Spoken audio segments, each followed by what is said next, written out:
Bonjour à tous et bienvenue pour ce premier podcast de l'Hexagone du catch.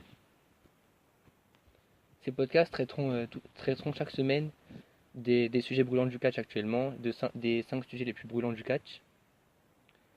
Euh, et, euh, et vous serez aussi acteurs puisque je posterai chaque semaine des questions sur la page et j'annoncerai les résultats dans les podcasts.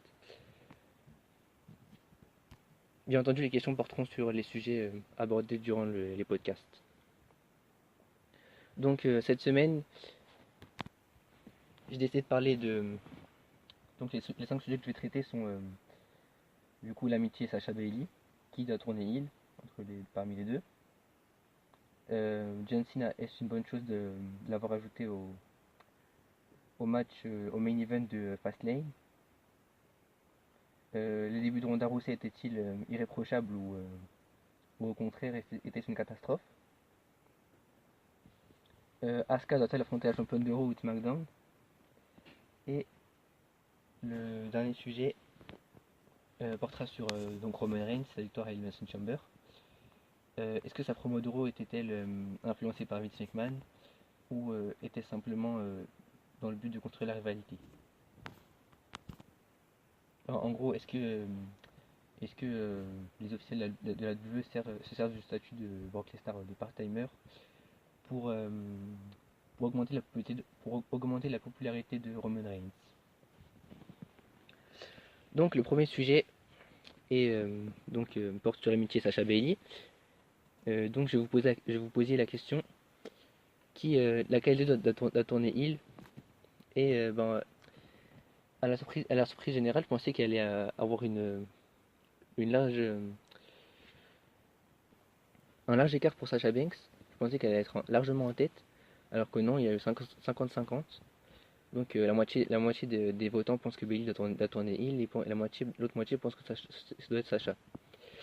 Donc quant à moi, enfin, avant un petit récapitulatif des faits, donc, euh, donc nous sommes le lendemain de SummerSlam 2016. Euh, le lendemain de la soirée durant laquelle Charlotte Flair a battu Sasha Banks pour récupérer le titre d'Euro. Et donc le lendemain, Sasha Banks s'étant blessée pendant le match. Enfin, elle a été déjà blessée avant le match, mais la blessure s'est aggravée pendant le match. Charlotte clame qu'elle n'a pas d'adversaire. Et du coup, Mick Foley dit qu'il a signé la free agent, comme on dit, la plus chaude du moment. C'est de Bailey. Donc depuis, les deux femmes sont inséparables. Euh, Sacha est toujours là pour aider Bailey, notamment lors de la victoire de titre de Bailey au mois de février à Raw, lorsque Dana Brooke a fait écouter la victoire à Bailey et que Sacha Banks est intervenu. Puis lors de Fastlane 2017, lorsque, euh, lorsque Sacha Banks a tout fait pour pas que Bailey perde, ce qui a permis à Bailey de briser la streak de Charlotte en pay-per-view. Mais tout ça a changé cette année durant le Royal Rumble, lorsque Sasha Banks a éliminé entre guillemets par surprise Bailey. Et puis lors de l'Elimination Chamber, donc c'est dimanche dernier, lorsque Sasha Banks a encore une fois coûté la victoire à Bailey. Sauf que cette fois Bailey ne sait plus faire apparemment, puisque lors d'un tag team match à 3 contre 3 à Raw ce lundi, qui opposait donc Asuka, Sasha Banks et Bailey à Alexa Bliss, Nia Jax et Mickie James. Bailey a refusé l'attaque de Sasha Banks. Bon, ils ont quand même gagné le match, mais ils ont quand même gagné le match grâce à Asuka. Mais ça, c'est autre chose. Donc pour moi, ça doit être Sasha Banks qui doit tourner heel. Simplement parce que depuis qu'on connaît Bailey, elle a un personnage entre guillemets assez pas enfantin, mais assez proche du peuple, quoi. Enfin pas proche du peuple, proche des enfants. Et je pense que de changer ça du jour au lendemain serait une grosse erreur. Ce serait pas crédible, tout comme Sami Zayn d'ailleurs. Et Sasha Banks, que ce soit heel ou face, elle a la gimmick de la boss qui est au-dessus des autres. Donc au contraire, heel serait plus crédible que face. Euh, donc déjà, ce qui agace le public, c'est le fait que, entre guillemets, Sacha Banks, enfin, c'est que c'est plus une amitié mère-fille avec Sacha Banks qui est toujours à la défendre Bailey que donc une amitié comme Nia Jax et Alexa Bliss, quoi. Donc, ce serait donc plus crédible que Sacha Banks se retourne contre Bailey. Surtout que surtout que le public surtout que, enfin, même le public en général préfère Sacha Banks heel. Bon, même s'il a eu 50-50. Mais Sacha Banks face commence à taper sur le système du public. Et le fait qu'elle ait blessé Paige ne l'aide pas du tout. Mais comme le public est assez plus proche des heels, je pense que c'est la chose à faire. Bon, Bailey aussi commence à être au système, mais bon, c'est sa gimmick d'NXT. Alors que Sacha Banks, elle a pas juste de la crédibilité depuis sa rivalité avec Charlotte. Donc vous avez vous avez choisi Bailey et Sacha à 50-50. Et moi, mon choix se porte sur Sacha. Deuxième question. John Cena a ajouté dans le main event de Fastlane, donc qui devient donc le Fatal 5-Way qui devient un six-pack challenge pour le titre WWE, détenu par AJ Styles, qui inclut également Baron Corbin, Dolph Ziggler, Kevin Owens et Sami Zayn. Donc vous êtes 58% à penser que c'est une bonne chose et 42% à penser que c'est une mauvaise. Donc en général, ceux qui pensent que c'est une mauvaise chose, c'est parce que c'est un part-timer, c'est devenu un part-timer qui et donc les gens pensent qu'il doit mériter sa chance et tout, il pas seulement remporter un seul match, alors qu'il y a des gens comme Rusev qui sont là toutes les semaines et qui ont fait un match. Rusev ou même Ty Dillinger d'ailleurs. Mais donc moi ce que je pense, c'est que c'est une bonne chose, à condition qu'il ne gagne pas bien sûr. Mais c'est une bonne chose parce que dans le match, avant que Cena le rejoigne, à part AJ Styles, on n'avait aucune star. Kevin Owens c'est une star montante. Bon, Dolph Ziggler il a une grande carrière, mais c'est pas des stars. Et encore moins Sami Zayn et Baron Corbin. Donc fallait du star power et avec AJ Styles et John Cena on en a. Surtout qu'on peut avoir des bonnes confrontations, notamment entre encore une fois AJ Styles et John Cena, ou encore Sami Zayn et John Cena pardon. Même Kevin Owens et John Cena. Et Baron Corbin et John Cena ont des comptes à régler bien sûr, enfin surtout Corbin quoi. Et voilà, moi je pense que c'est Corbin qui doit tourner. Je mélange tout là. Je sais pas pourquoi je dis ça. C'est Cena qui doit. Cena, je mélange les questions. Cena doit être dans le match. Et donc, mais Sacha Banks a tourné heel. Pour m'avoir été mélangé. Ensuite, question suivante. Vers quel titre doit se diriger Asuka? Vous êtes 69% à penser qu'elle doit aller vers le titre de SmackDown. Donc, qui sera logiquement détenu soit par Charlotte Flair, soit par Ruby Riott, soit par Carmella. Et on va pas se mentir, la raison pour laquelle il y a 69%, c'est bel et bien Charlotte Flair. Donc, moi je pense que également que ça doit être Charlotte Flair. Et déjà de une, on a déjà eu le match avec Asuka. Et de deux, c'est un peu. On est en pleine Women's Revolution, donc autant faire des grands matchs pendant les grands pay-per-view. Je dis pas qu'Asuka serait pas un grand match, mais autant faire une des premières. Et là, Asuka, c'est un peu la femme à abattre la division. Même si Ronda Rousey est là, mais ça c'est une autre histoire. Mais Asuka, elle est la femme à abattre depuis plus longtemps. Donc elle est invaincue et tout. Et maintenant qu'il n'y a plus la streak d'Undertaker, je pense que c'est la meilleure chose à amener à WrestleMania. Face à elle, c'est probablement la catcheuse avec la catcheuse la plus populaire actuellement, même si ça se joue avec Alexa Bliss. Mais la catcheuse la plus populaire actuellement, celle qui a accompli le plus probablement, même s'il y a Mickey James, mais Mickey James a encore main eventé per view. Puis ça, à part le Royal Rumble, mais c'est autre chose. Donc ce serait un peu la reine de la VVE contre la femme invaincue de la VVE, The Queen contre The Empress, tout simplement. Donc, question suivante.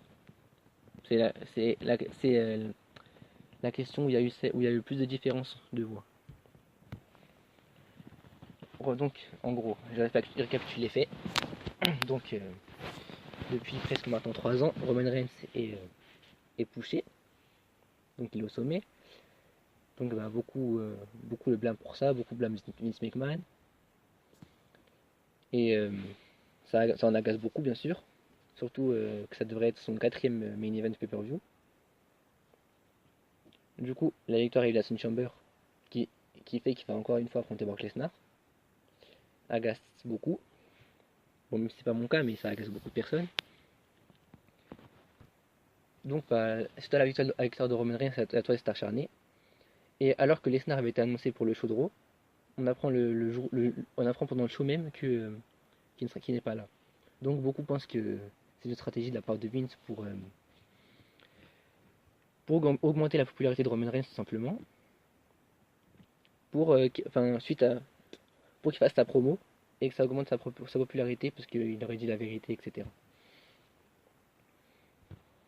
Donc déjà de une, bon je sais que c'est pas la question, mais je pense que déjà le fait que ce soit lui le visage actuel, la vue actuellement, bon, même si elle joue avec AJ Styles et Braun Strowman, mais le fait que ce soit lui qui soit autant overpushé, bah déjà on a eu des autres, ils ont tenté avec des autres personnes avant, Sheamus ça n'a pas marché, Del Rio ça n'a pas marché, et qui d'autre?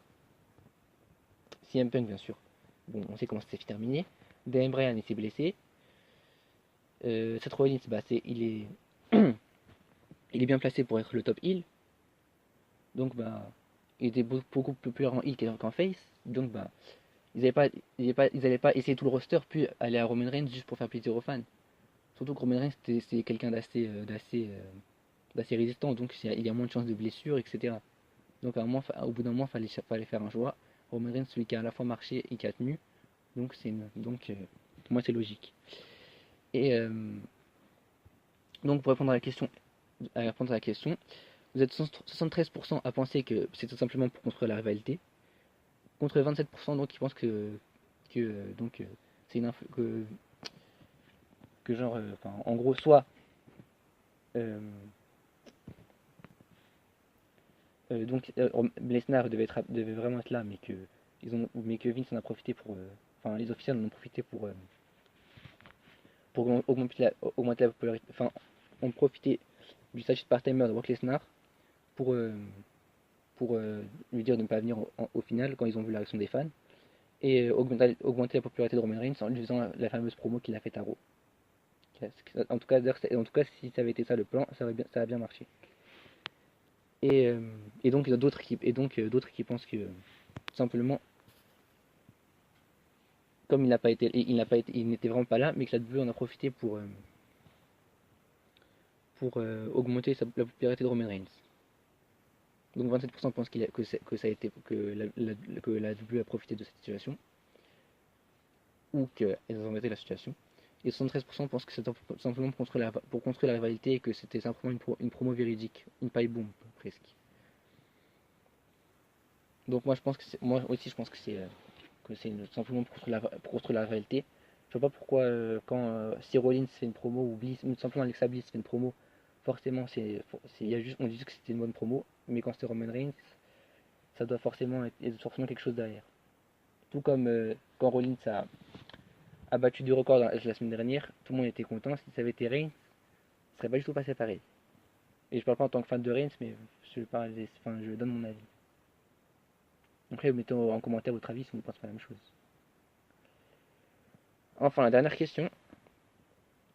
Les débuts de Ronda Rousey étaient-ils irréprochables ou y a-t-il beaucoup de changements à faire? Donc, je récapitule la situation.